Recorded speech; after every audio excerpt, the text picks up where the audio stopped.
রাজ্যের দমকল প্রতিমন্ত্রী কৌশিক চৌধুরী এই মুহূর্তে আমাদের সঙ্গে টেলিফোন লাইনে রয়েছেন। কৌশিকবাবু, ফ্রি স্কুল স্ট্রিটে এই ভয়াবহ আগুন, 9 জনের মৃত্যু, আহতের সংখ্যাও রয়েছে অনেক। কি বলবেন আপনি ঘটনা সম্পর্কে? কি আপডেট আপনি পাচ্ছেন? দেখুন, আমি খবর পাওয়ার পরেই ঘটনাস্থলে ভোরবেলায় পৌঁছই। আমার মাননীয় ডিজি সাহেবও পৌঁছন। আমাদের সব অফিসাররা ওখানে আছেন। আমরা এখনো ঘটনাস্থলেই আছি। তো ঘটনাস্থলে আমাদের দমকল বাহিনী খুব তাড়াতাড়ি পৌঁছে গিয়েছে, যার জন্য ওই রকম কঠিন পরিস্থিতির মধ্যে 80 জনকে উদ্ধার করা হয়েছে। যারা প্রত্যেকটা ফ্লোরে বেশ কয়েকটা করে হোটেল আছে, সেই হোটেলে তারা ছিলেন, হোটেলের রুমে তারা ছিলেন।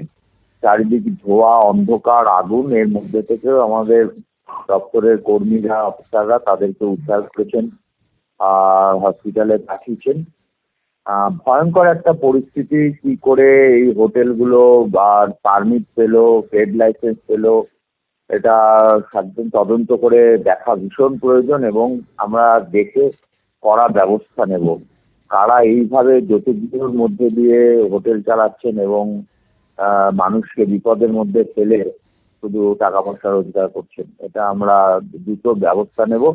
মুখ্যমন্ত্রী ঘটনার দিকে নজর রেখেছেন, তিনি আমাদেরকে বিভিন্ন বিষয়ে পরামর্শ দিচ্ছেন, আমাদের কাছ থেকে শুনছেন প্রত্যেক মুহূর্তে, তার সাথে আমাদের যোগাযোগ আছে। আর যাদেরকে উদ্ধার করা হয়েছে তাদেরকেও আমরা পুলিশের সহযোগিতায় নিরাপদ স্থানে রেখেছি।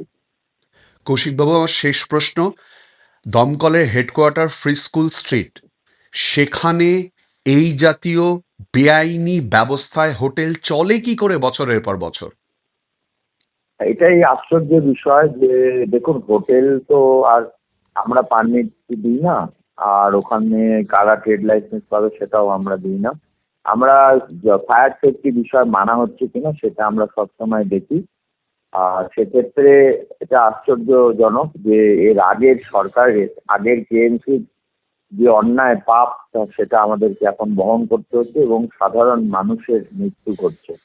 সুতরাং আমাদের নতুন সরকার এর বিরুদ্ধে কড়া ব্যবস্থা নেবে, কড়া ব্যবস্থা নেবে।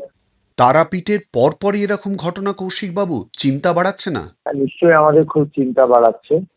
এই ধরনের হোটেল, এই ধরনের লজ, এই ধরনের থাকার ব্যবস্থা ঝিঞ্জি এলাকায়, আহ, যার কোনো এক্সিট নেই, একটাই সিঁড়ি এবং প্যাসেজ নেই, মানুষে বেরোতে পারছে না, একটা রুমে জানালা নেই, তো অবশ্যই খুব চিন্তার বিষয়।